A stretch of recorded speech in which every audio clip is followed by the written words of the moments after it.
Hello students, welcome to my channel Equilibrium Science. Today we are going to see another class 10 basics topic which is atomic number.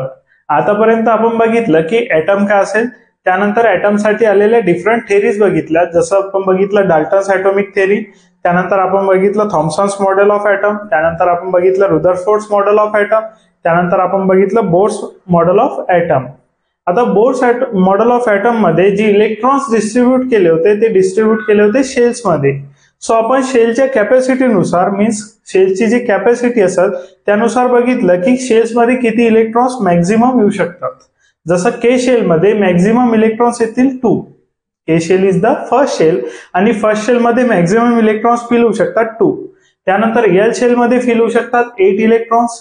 त्यानंतर M shell मध्ये fill होऊ शकतात 18 electrons आणि N shell मध्ये fill होऊ शकतात 32 electrons. आणि या फिलिंग कॅपॅसिटीनुसार आपल्याला त्यामध्ये इलेक्ट्रॉन्स फिल करायचे आहे आणि त्यासाठी आपल्याला थोडं आणखी एक बेसिक टॉपिक जो की असेल ॲटॉमिक नंबर हे माहित असणं गरजेचं आहे. बघा आता atomic number which is denoted by Z. आपण ॲटॉमिक नंबरला डिनोट करतो झेड ने आणि ॲटॉमिक नंबरची डेफिनेशन काय असेल किंवा ॲटॉमिक नंबर काय असेल ते आपण आता बघून घेऊ. सो बघा आता atomic number the number of protons present in the nucleus. बघा आता the number of proton, the number of proton present in the nucleus. बघा आता the number of proton present in nucleus is the atomic number. बघा जितके number of protons, protons means positively charge particle, जितके number of protons present असतील nucleus मध्ये तो असेल त्याचा atomic number. For example hydrogen घ्या. फॉर एक्झाम्पल घ्या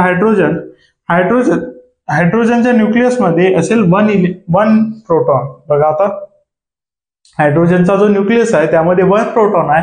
सो हायड्रोजनचा ॲटॉमिक नंबर असेल Z is equal to 1. Atomic number असेल 1.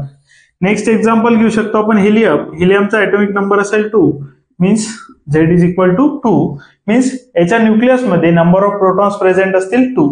Atomic number is the number of proton present in the nucleus.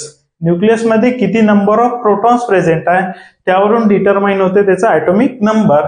So जसा हायड्रोजनचा ॲटॉमिक नंबर आहे 1, सो हायड्रोजनच्या nucleus मध्ये आपण म्हणू शकतो की किती प्रोटॉन्स आहे. सो 1 प्रोटॉन आहे. त्यानंतर हिलियमचा ॲटॉमिक नंबर असेल 2, सो आपण म्हणू शकतो की हिलियमच्या न्यूक्लियस मध्ये 2 नंबर ऑफ प्रोटॉन्स आहे किंवा 2 प्रोटॉन्स आहे. जितके नंबर ऑफ प्रोटॉन्स प्रेझेंट असतील न्यूक्लियस मध्ये तितका असेल त्याचा ॲटॉमिक नंबर. त्यानंतर जितके नंबर ऑफ प्रोटॉन्स असतील, बघा आता जितके नंबर ऑफ प्रोटॉन्स असतील, number of protons is equal to असेल नंबर ऑफ इलेक्ट्रॉन्स.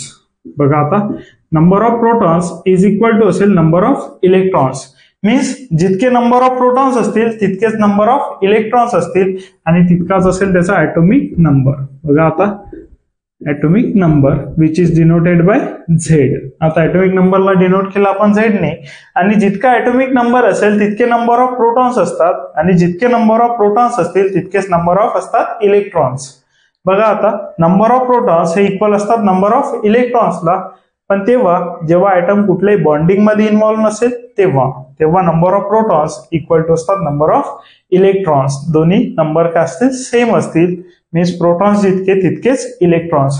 जसं आता हायड्रोजनचा ॲटॉमिक नंबर आहे 1, हायड्रोजनचा atomic number Z equal to झाला 1. सो हायड्रोजन मध्ये जर म्हटलं number of proton equal to किती असेल, सो 1 असेल.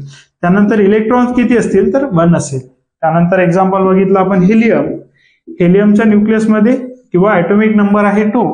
सो नंबर ऑफ प्रोटॉन असतील 2 आणि नंबर ऑफ इलेक्ट्रॉन सुद्धा असतील 2.